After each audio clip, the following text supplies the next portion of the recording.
A compra de serviços relacionados ao turismo vem aumentando no Brasil e, com isso, crescem as reclamações nos órgãos de defesa do consumidor, como PROCONs e juizados especiais. O extravio de bagagens é um dos grandes problemas, especialmente no transporte aéreo. A complexidade da logística de um aeroporto colabora para o desaparecimento temporário ou permanente de malas. Entenda melhor na reportagem de Fernanda Miguez.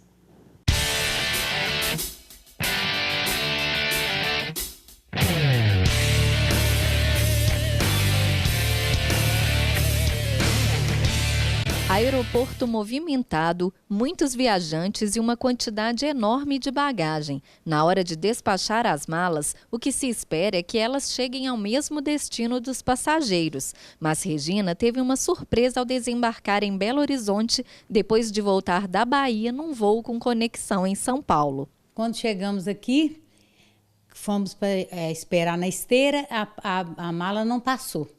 A mala era semelhante a esta, mas tinha o tamanho maior, com capacidade para 23 quilos. Nela estava a bagagem de Regina e da filha.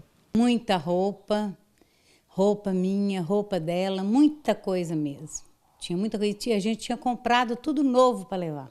Foi tudo embora, perdemos tudo. Regina tomou as providências recomendadas no caso de extravio de malas. Ela fez o registro de irregularidade de bagagem, ainda na sala de desembarque, assim que constatou o problema.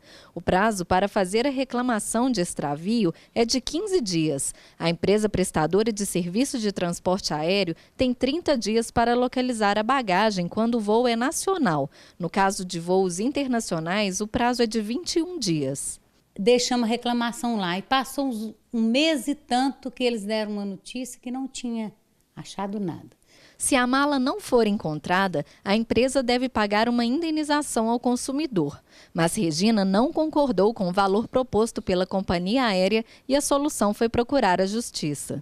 Se não é possível esse acordo amigável entre consumidor e fornecedor, deve-se procurar o Poder Judiciário. E aí fazer o pleito ao Poder Judiciário para que ele resolva a lide de acordo com os ditames do Código Civil, do Código de Defesa do Consumidor. Este advogado reforça que o Código de Defesa do Consumidor é levado em consideração nesses casos, apesar de o transporte aéreo ser regulado por convenções internacionais que limitam a responsabilidade das empresas. A Convenção de Montreal limita a responsabilidade civil do transportador a um teto financeiro, tendo em vista também a quantidade em termos de quilo de bagagem que se pode transportar. Mas, com o advento do Código de Defesa do Consumidor, hoje é jurisprudência pacífica no país, que a indenização é ampla e restrita. Que é muito claro no Código de Defesa do Consumidor e no Código Civil que a responsabilidade do transportador, a responsabilidade do fornecedor desse serviço é objetiva, ou seja, havendo dano, ele responde independente de culpa. No caso de Regina, depois de 1 ano, veio o resultado do processo na Justiça, uma indenização de R$ 600 por dano material e de R$ 6.000 pelo dano moral sofrido. Só que eu achei que deveria ser mais ainda, no meu ver, porque foi muita coisa perdida. Regina não está sozinha nessa situação. Apesar de não haver estatísticas sobre extravio e dano de bagagens nos aeroportos, o problema é comum. E para evitar que isso aconteça, é preciso ter cuidados com a identificação das malas. A gente tem que prestar atenção e marcar bem a mala, porque tem alguns espertinhos que, na verdade, eles acabam pegando a mala da gente, até mesmo pessoas sem querer.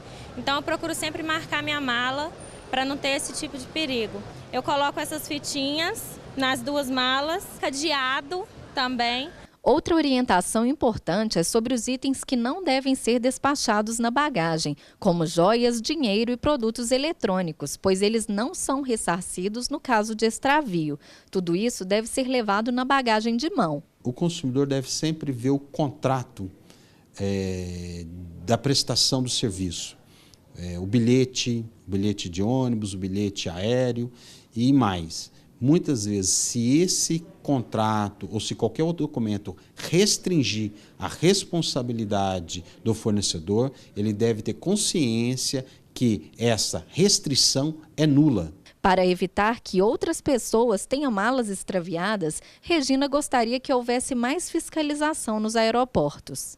Acho que se deveria ter mais cuidado, olhar melhor, porque na esteira não tinha ninguém para verificar nada.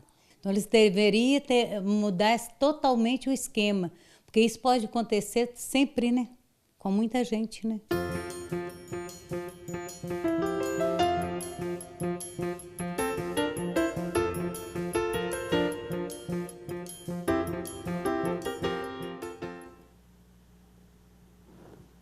Eu converso aqui no estúdio com a juíza de direito Cláudia Helena Batista, do Juizado Especial das Relações de Consumo de Belo Horizonte. Doutora Cláudia, seja bem-vinda ao nosso programa. Muito obrigada, é um prazer estar aqui com vocês. Ok. Doutora Cláudia, a gente viu aí vários casos relacionados à perda, extravio de bagagem. Como é que a pessoa pode comprovar que, de fato, uma bagagem foi extraviada com quais produtos dentro? O ideal é a pessoa fazer uma prova, uma relação daqueles objetos que ela está levando. Alguns chegam a tirar fotografias, notas fiscais daqueles produtos que ela adquiriu fora, né, que estavam na bagagem. Agora, eu entendo que até uma razoabilidade pode servir nesse local. Porque se você vai para a praia, por exemplo, a expectativa que você colocou roupas de praia, biquínis, maiôs, cremes, ela é presumida. No meu caso, eu entendo que bastam essa relação, porque é normal, é verossímil que você vai carregar esse tipo de produto. E quanto à mala em si, a própria especificação que a pessoa dá na hora de passar, né, para a companhia aérea é suficiente para compor um quadro que permita ao juiz entender que ali houve o dano e que deve ser ressarcido daqueles prejuízos que ela teve ao a mala ser extraviada definitivamente. Se for, por exemplo, uma viagem internacional e tiver sido feitas compras, é só juntar a nota fiscal? Sim, ainda que esteja em língua estrangeira, é possível identificar os valores, é possível fazer a conversão desses valores para a moeda brasileira, que é o real, é possível listar, explicar que tipo de produto que ela adquiriu e pedir ao juiz esse ressarcimento pelo prejuízo material.